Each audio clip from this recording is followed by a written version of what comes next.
ನಮಸ್ಕಾರ ಸ್ನೇಹಿತರೆ, ಎಜುನೆಟ್ಸ್ಗೆ ಸ್ವಾಗತ. ನಾನು ಮೃತ್ಯುಂಜಯ್ ಕಬ್ಬೂರ್. 2024ರ GDS ಆನ್ಲೈನ್ ಅಪ್ಲಿಕೇಶನ್ ಇದೀಗ ಆರಂಭಗೊಂಡಿದೆ. ಹೌದು, ಬಹು ನಿರೀಕ್ಷಿತ 2024ರ ಅಂಚೆ ಇಲಾಖೆಯ GDS ನೇಮಕಾತಿ ಆರಂಭಗೊಂಡಿದೆ. ಜುಲೈ 2024ರ ಸೈಕಲ್ನಲ್ಲಿ ಒಟ್ಟು 44,228 ಹುದ್ದೆಗಳಿಗೆ ಅರ್ಜಿಯನ್ನು ಆಹ್ವಾನಿಸಲಾಗಿದೆ. 2024ರ ಈ GDS ನೇಮಕಾತಿಗೆ ಸಂಬಂಧಪಟ್ಟಂತೆ ಅರ್ಜಿ ಸಲ್ಲಿಸೋದು ಹೇಗೆ, ಕೊನೆಯ ದಿನಾಂಕ ಯಾವುದು, ಪ್ರಮುಖ ದಾಖಲೆಗಳು ಏನೇನು ಬೇಕಾಗುತ್ತೆ, ವಯೋಮಿತಿ ಎಷ್ಟಿದೆ, ಅರ್ಜಿ ಸಲ್ಲಿಸುವ ವಿಧಾನ ಹೇಗಿದೆ, ಶುಲ್ಕ ಹೇಗಿದೆ, ಯಾವ ಅರ್ಹತೆ ಇರಬೇಕು, ಎಷ್ಟು ಪರ್ಸೆಂಟೇಜ್ ಆಗಿದ್ರೆ ನಮ್ಮ ನೇಮಕಾತಿ ಆಗುತ್ತೆ, ಯಾವ ಆಧಾರದ ಮೇಲೆ ನಿಮ್ಮ ನೇಮಕಾತಿಯನ್ನು ಮಾಡಿಕೊಳ್ತಾರೆ, ಹಳೆಯ ನೇಮಕಾತಿಗಳಿಗೆ ಸಂಬಂಧಪಟ್ಟಂತೆ ಈ ನೇಮಕಾತಿಯಲ್ಲಿರುವಂತಹ ಕ್ಯಾಟಗರಿ ರಿಸರ್ವೇಷನ್ಗಳೇನು ಅನ್ನುವಂತಹ ಎಲ್ಲ ವಿವರಗಳನ್ನು ತಿಳಿಸಿಕೊಡುವ ಪ್ರಯತ್ನವನ್ನ ಈ ವಿಡಿಯೋ ಮೂಲಕ ಮಾಡ್ತಾ ಇದ್ದೀನಿ. ಜೊತೆಗೆ ಸಂಪೂರ್ಣ ಅಧಿಸೂಚನೆಯನ್ನು ಪರಿಚಯ ಮಾಡಿಕೊಡುವ ಪ್ರಯತ್ನವನ್ನ ಈ ವಿಡಿಯೋ ಮೂಲಕ ಮಾಡ್ತಾ ಇದ್ದೀನಿ. ವಿಡಿಯೋ ಸ್ಟಾರ್ಟ್ ಮಾಡೋದಕ್ಕಿಂತ ಮೊದಲು ನೀವೇನಾದರೂ ಎಜುನೇಟ್ಸ್ಗೆ ಹೊಸಬರಾಗಿದ್ದರೆ ಅಥವಾ ಇನ್ನೂವರೆಗೂ ಸಬ್ಸ್ಕ್ರೈಬ್ ಮಾಡ್ಕೊಂಡಿಲ್ಲ ಅಂತಾದ್ರೆ ಸಬ್ಸ್ಕ್ರೈಬ್ ಆಗೋದನ್ನ ಮರಿಬೇಡಿ ಮತ್ತು ಮುಂದಿನ ಎಲ್ಲ ಅಪ್ಡೇಟ್ಸ್ಗಳಿಗಾಗಿ ನೋಟಿಫಿಕೇಶನ್ ಬೆಲ್ ಒತ್ತಿ ಆಲ್ ಅಂತ ಸೆಲೆಕ್ಟ್ ಮಾಡಿ. ಆದ್ಮೇಲೆ ಅಂಚೆ ಇಲಾಖೆ ಪ್ರತಿ ವರ್ಷ ಕೂಡ ಈ GDS ನೇಮಕಾತಿಯನ್ನು ಮಾಡ್ಕೊಳ್ತಾ ಇರುತ್ತೆ. ಸೊ 2024ರಲ್ಲಿ ಜುಲೈ ಆವೃತ್ತಿಯಲ್ಲಿ ಈ ನೇಮಕಾತಿಗೆ ಈಗಾಗಲೇ ಅಧಿಸೂಚನೆಯನ್ನು ಕೂಡ ಹೊರಡಿಸಿದೆ. ಒಟ್ಟು 44,228 ಪೋಸ್ಟ್ಗಳು ಭಾರತದಾದ್ಯಂತ ಇರುವಂತದನ್ನ ಕೂಡ ನಾವು ಗಮನಿಸ್ತಾ ಇದ್ದೀವಿ. ಈ ಪೈಕಿ 15/7/2024ರಿಂದ ಅಪ್ಲಿಕೇಶನ್ ಆರಂಭ ಆಗ್ತಾ ಇದೆ. ಅಂದ್ರೆ ಜುಲೈ 15ನೇ ತಾರೀಕಿನಿಂದ ಅರ್ಜಿ ಸಲ್ಲಿಸುವಿಕೆ ಆರಂಭ ಆದ್ರೆ 5/8/2024 ಅಂದ್ರೆ ಆಗಸ್ಟ್ 5ನೇ ತಾರೀಕಿನ ತನಕ ಕೂಡ ನಮಗೆ ಅರ್ಜಿ ಸಲ್ಲಿಸೋದಕ್ಕೆ ಅವಕಾಶವನ್ನ ಕಲ್ಪಿಸಿಕೊಡ್ತಾ ಇದೆ. ಸೊ ಹಾಗಾಗಿ ಏನೇನಿದೆ ಸಂಪೂರ್ಣವಾದಂತಹ ನೋಟಿಫಿಕೇಶನ್ ನಲ್ಲಿ ಅನ್ನುವಂಥ ವಿವರಗಳನ್ನ ನೋಡ್ತಾ ಹೋಗೋಣ. ಸೊ ನಂತರದಲ್ಲಿ ಇದಕ್ಕೆ ಸಂಬಂಧಪಟ್ಟಂತ ಇನ್ನಷ್ಟು ವಿವರಗಳ ಬಗ್ಗೆ ನಾವು ಖಂಡಿತವಾಗಿಯೂ ಮಾತಾಡ್ತಾ ಹೋಗೋಣ. ಸೊ ಈಗಾಗಲೇ ಒಂದು ನೋಟಿಫಿಕೇಶನ್ ಅನ್ನ ಕೂಡ ಡಿಪಾರ್ಟ್ಮೆಂಟ್ ಆಫ್ ಪೋಸ್ಟ್ ಕಡೆಯಿಂದ ರಿಲೀಸ್ ಮಾಡಿರುವಂತದನ್ನ ಗಮನಿಸ್ತಾ ಇದ್ವಿ. ಸೊ ಏನಿದೆ ಈ ಒಂದು ಅಂಚೆ ಇಲಾಖೆಯ ಅಧಿಕೃತವಾದಂತಹ ಅಧಿಸೂಚನೆಯಲ್ಲಿ ಅನ್ನುವಂತಹ ಮಾಹಿತಿಯನ್ನ ನೋಡ್ತಾ ಹೋಗೋಣ. ಗಮನಿಸ್ತಾ ಇದ್ರಿ, government of India, ministry of communications, department of post ಅನ್ನುವಂತಹ ಮಾಹಿತಿ ಇದೆ. ಹಾಗೆ ನೋಟಿಫಿಕೇಶನ್ ನಂಬರ್ ಅನ್ನ ಕೂಡ ಇಲ್ಲಿ ಗಮನಿಸ್ತಾ ಇದ್ವಿ. Gramin Dak Sevak GDS online engagement schedule July 2024 ಅನ್ನುವಂತಹ ಒಂದು ನೋಟಿಫಿಕೇಶನ್ ನ ಹೆಡ್ಲೈನ್ ಅನ್ನ ಕೂಡ ನಾವು ಗಮನಿಸ್ತಾ ಇದ್ವಿ. ಸೊ ರಿಜಿಸ್ಟ್ರೇಷನ್ ಮಾಡಿಕೊಳ್ಬೇಕು, ಆಮೇಲೆ ಆನ್ಲೈನ್ ಅಪ್ಲಿಕೇಶನ್ ಅನ್ನ ಹಾಕಬೇಕು ಅನ್ನುವಂತಹ ವಿವರಗಳನ್ನ ಗಮನಿಸ್ತಾ ಇದ್ವಿ. ಸೊ ಪ್ರಮುಖವಾದಂತಹ ದಿನಾಂಕಗಳನ್ನು ನೋಡ್ತಾ ಹೋದೆ. ರಿಜಿಸ್ಟ್ರೇಷನ್ ಮತ್ತೆ ಅಪ್ಲಿಕೇಶನ್ ಅನ್ನು ಸಬ್ಮಿಟ್ ಮಾಡೋದಕ್ಕೆ ಆರಂಭ ಆಗೋದು 15ನೇ ತಾರೀಕಿನಿಂದ ಜುಲೈ, ಕೊನೆಯಾಗೋದು ಆಗಸ್ಟ್ 5ನೇ ತಾರೀಕಿಗೆ. ಎಡಿಟ್ ಅಥವಾ ಕರೆಕ್ಷನ್ ಅನ್ನು ಮಾಡ್ಕೊಳ್ಳೋದಕ್ಕೆ ಆಗಸ್ಟ್ 6ರಿಂದ ಆಗಸ್ಟ್ 8ನೇ ತಾರೀಕಿನ ತನಕ ಅವಕಾಶವನ್ನು ಕೂಡ ಕಲ್ಪಿಸಿಕೊಡ್ತಾ ಇದ್ದಾರೆ. ಇನ್ನು service conditions and brief job profile and residence accommodation ಅನ್ನೋದಕ್ಕೆ ಸಂಬಂಧಪಟ್ಟಂತೆ ಒಂದಿಷ್ಟು ಮಾಹಿತಿಗಳನ್ನು ಹಂಚ್ಕೊಳ್ತಾ ಹೋಗ್ತಾರೆ. ಮೊದಲನೇದು ಬ್ರಾಂಚ್ ಪೋಸ್ಟ್ ಮಾಸ್ಟರ್, ಇದನ್ನು ನಾವು BPM ಅಂತ ಕೂಡ ಕರಿತೀವಿ.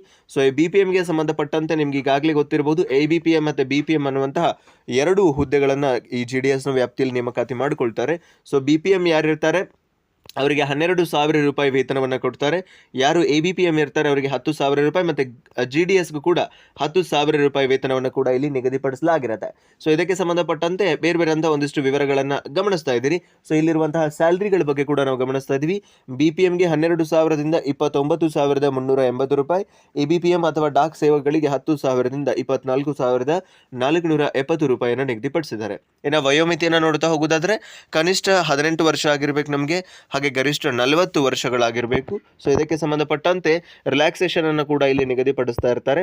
ಸೊ SC ಅವರಿಗೆ 5 ವರ್ಷ ರಿಲ್ಯಾಕ್ಸೇಷನ್ ಇರುತ್ತೆ, SC ST ಅವರಿಗೆ, OBC ಅವರಿಗೆ 3 ವರ್ಷ, EWS ನವರಿಗೆ ಯಾವುದೇ ರಿಲ್ಯಾಕ್ಸೇಷನ್ ಇರೋದಿಲ್ಲ. ಹಾಗೆ PWD ಅವರಿಗೆ 10 ವರ್ಷ ರಿಲ್ಯಾಕ್ಸೇಷನ್ ಇರುತ್ತೆ. ಹಾಗೆ person with disability plus OBC ಇದ್ರೆ 13 ವರ್ಷ ರಿಲ್ಯಾಕ್ಸೇಷನ್ ಇರುತ್ತೆ. ಡಿಸಬಿಲಿಟಿ ಪ್ಲಸ್ SC ST ಇದ್ರೆ 15 ವರ್ಷ ರಿಲ್ಯಾಕ್ಸೇಷನ್ ಅನ್ನು ಕೂಡ ಕೊಡ್ತಾ ಇದ್ದಾರೆ.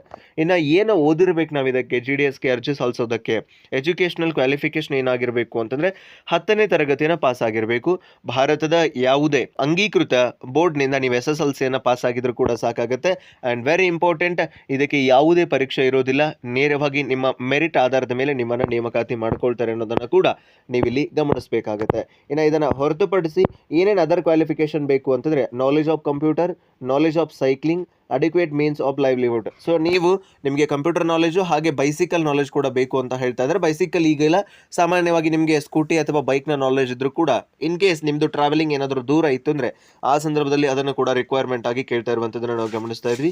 ಸೊ ಅದನ್ನು ಹೊರತುಪಡಿಸಿ ಇದಕ್ಕೆ ಸಂಬಂಧಪಟ್ಟಂತೆ ಏನೇನು ಅವಕಾಶಗಳಿದೆ, ಏನೇನು ಬೇರೆ ಬೇರೆ ಅಂತ ಒಂದಿಷ್ಟು ಅರ್ಜಿ ಸಲ್ಲಿಸುವಂತಹ ವಿಧಾನಗಳಿದೆ ಅಂತ ಅನ್ನೋದನ್ನು ನೋಡ್ತಾ ಹೋಗೋದಾದ್ರೆ, so application are to be submitted in the online mode only at https India Post GDS online .gov.in.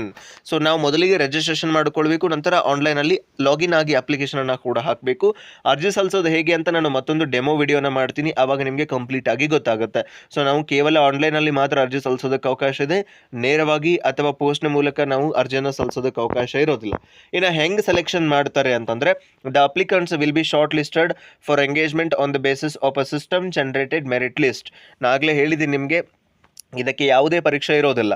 ಯಾವುದೇ ಪರೀಕ್ಷೆ ಇಲ್ಲದೆ ಇರೋದ್ರಿಂದ ನೇರವಾಗಿ ನಮ್ಮನ್ನು ಇಲ್ಲಿ ಮೆರಿಟ್ ಆಧಾರದ ಮೇಲೇ ನೇಮಕಾತಿ ಮಾಡಿಕೊಳ್ತಾರೆ.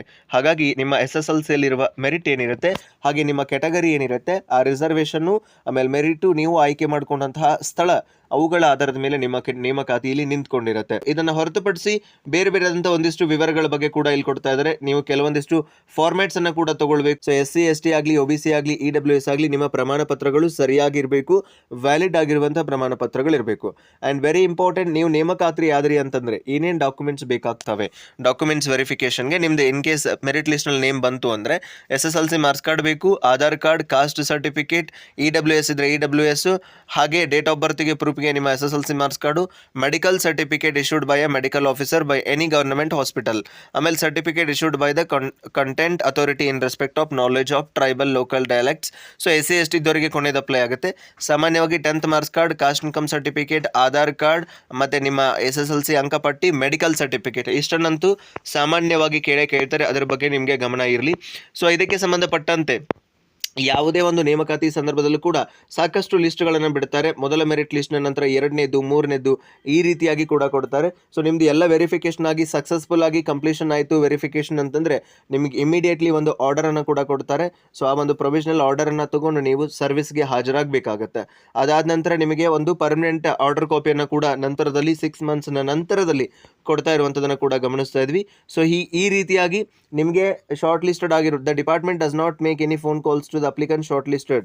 ನಿಮಗೆ ಇನ್ ಕೇಸ್ ಮೆರಿಟ್ ಬಂದಿತ್ತು ಅಂದರೆ ನಿಮಗೆ ನೇರವಾಗಿ ಮೆಸೇಜ್ ಬರುತ್ತೆ. ನಿಮಗೆ ಯಾವುದೇ ಡಿಪಾರ್ಟ್ಮೆಂಟ್ ಕಡೆಯಿಂದ ಕಾಲ್ ಆಗಲಿ ಅಥವಾ ಅವರೇ ಪರ್ಸನಲ್ ಆಗಿ ನಿಮ್ಮ ಜೊತೆಗೆ ಮಾತಾಡೋದಿಲ್ಲ.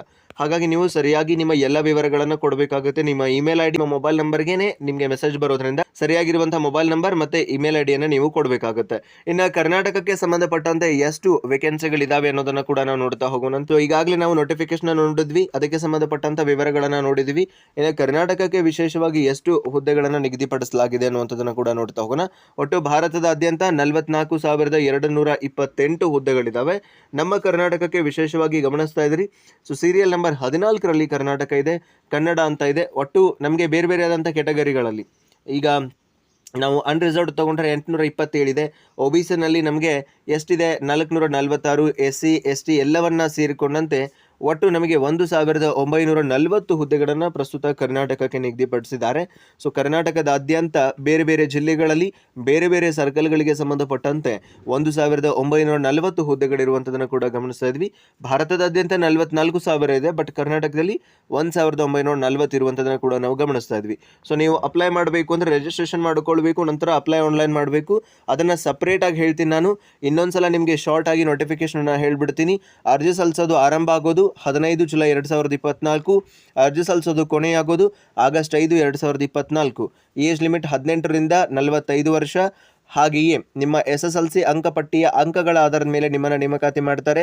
ಯಾವುದೇ ಪರೀಕ್ಷೆ ಇರೋದಿಲ್ಲ, ಯಾವುದೇ ರೀತಿಯಾದಂತಹ ಸಂದರ್ಶನ ಕೂಡ ಇರೋದಿಲ್ಲ. ನೇರವಾಗಿ ಡಾಕ್ಯುಮೆಂಟ್ಸ್ ವೆರಿಫಿಕೇಷನ್ ಮೂಲಕ ನಿಮ್ಮನ್ನು ಆಯ್ಕೆ ಮಾಡ್ತಾರೆ. ಮೆರಿಟ್ ಆಧಾರದ ಮೇಲೆ ನೇಮಕಾತಿ ಮಾಡ್ತಾರೆ. ಸೊ ಇಷ್ಟು ಇರುವಂತಹ ಬೇರೆ ಬೇರೆದಂಥ ವಿವರಗಳು, ಎಲ್ಲ ವಿವರಗಳನ್ನು ಕೂಡ ನಿಮಗೆ ತಿಳಿಸ್ಕೊಟ್ಟಿದ್ದೀನಿ ಅಂತ ಭಾವಿಸ್ಕೊಳ್ತೀನಿ. ಮತ್ತೆ ನಿಮ್ಗೆ ಏನಾದರೂ ಸಂದೇಹಗಳಿತ್ತು ಅಂದರೆ ಕಮೆಂಟ್ ಬಾಕ್ಸಲ್ಲಿ ಹಾಕಿ. ಹಾಗೆ ಮುಂದಿನ ವಿಡಿಯೋಗಳಲ್ಲಿ GDS 2024ರ ನೇಮಕಾತಿಗೆ ಸಂಬಂಧಪಟ್ಟಂತೆ ಸಂಪೂರ್ಣವಾಗಿ ಮತ್ತಷ್ಟು ಮಾಹಿತಿಯನ್ನು ನಿಮ್ಮ ಜೊತೆಗೆ ಹಂಚ್ಕೊಳ್ತೀನಿ ಅಂತ ಹೇಳ್ತಾ ವಿಡಿಯೋ ಉಪಯೋಗಕಾರಿಯಾಗಿದೆ ಅಂತ ಭಾವಿಸ್ಕೊಂಡು ವಿಡಿಯೋನ ಎಂಡ್ ಅಪ್ ಮಾಡ್ತಾ ಇದ್ದೀನಿ. ಮತ್ತೊಂದು ಪ್ರಮುಖ ಮಾಹಿತಿಯೊಂದಿಗೆ ನಿಮ್ಮನ್ನು ಭೇಟಿ ಮಾಡ್ತೀನಿ. Thank you so much. Have a good time.